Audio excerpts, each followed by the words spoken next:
New ইয়র্কে শুরু হয়েছে জাতিসংঘের সাধারণ পরিষদের ৮০তম অধিবেশন। প্রথম দিন বৈশ্বিক সংকট, ইসরায়েল ফিলিস্তিন ও রাশিয়া ইউক্রেন যুদ্ধ এবং মানবিক বিপর্যয় ঘিরে গুরুত্বপূর্ণ আলোচনায় মুখর ছিলেন বিশ্ব নেতারা।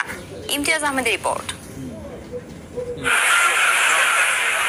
প্রতি বছর সেপ্টেম্বরে জাতিসংঘের সাধারণ পরিষদ অধিবেশন পরিণত হয় বিশ্ব কূটনীতির কেন্দ্রবিন্দুতে।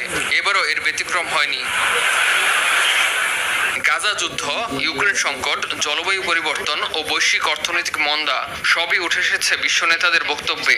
অনেকেই দ্বিরাষ্ট্র সমাধানের উপর গুরুত্ব দিয়ে বলেছেন, স্বতন্ত্র ফিলিস্তিন রাষ্ট্র ছাড়া মধ্যপ্রাচ্যে শান্তি প্রতিষ্ঠা সম্ভব নয়।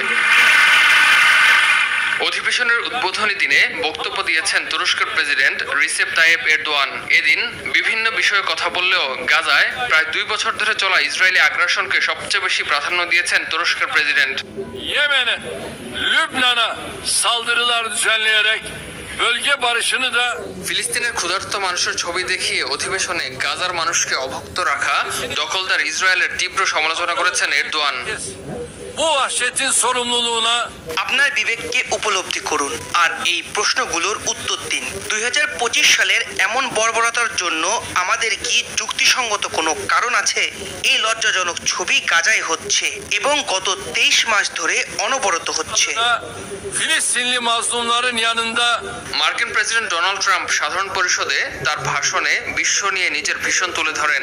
বৈশ্বিক প্রতিষ্ঠানগুলোর ভূমিকা নিয়েও কথা বলেন ট্রাম্প। জিম্মিদের ফেরত আনা এবং গাজা যুদ্ধ এখনই থামানোর কথা বলেন মার্কিন প্রেসিডেন্ট। তবে অন্যবারের মতো এবারও গাজা যুদ্ধ বন্ধ না হওয়ায় হামাসের উপর দায় চাপান। বলেন, হামাস যুদ্ধবিরতির চুক্তি প্রত্যাখ্যান করায় এখনো যুদ্ধ থামেনি। এছাড়া পশ্চিমা দেশগুলোর ফিলিস্তিনকে স্বীকৃতি দেওয়ার বিষয়েও মন্তব্য করেন মার্কিন প্রেসিডেন্ট। দাবি করেন, ফিলিস্তিনকে স্বীকৃতি দেওয়া দেশগুলো হামাসকে পুরস্কৃত করেছে। এ সময় বিশ্বব্যাপী 7টি যুদ্ধ বন্ধ করেছেন বলেও দাবি করেন প্রেসিডেন্ট ট্রাম্প। জাতিসংঘের তীব্র সমালোচনা করে ট্রাম্প বলেন, জাতিসংঘ কঠোর ভাষায় বিবৃতি দিলেও সে বিবৃতি অনুযায়ী কোনো কাজ বাস্তবায়ন করে না।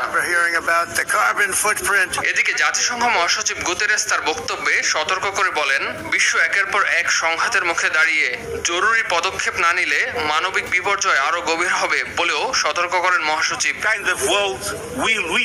এছাড়া ফিলিস্তিন সমস্যা সমাধানে দ্বিরাষ্ট্রনীতির প্রতি জোরালো সমর্থন পুনর্ব্যক্ত করেছেন ইন্দোনেশিয়ার প্রেসিডেন্ট প্রাবো সুবিয়ান্তো। বিশ্বের সবচেয়ে বড় কূটনৈতিক মঞ্চে দেয়া বক্তব্য কেবল আলোচনা নয়, ভবিষ্যতের বৈশ্বিক নীতি নির্ধারণেও বড় ভূমিকা রাখবে, এমনটাই মত বিশ্লেষকদের। ইমতিয়াজ আহমেদ, RTV।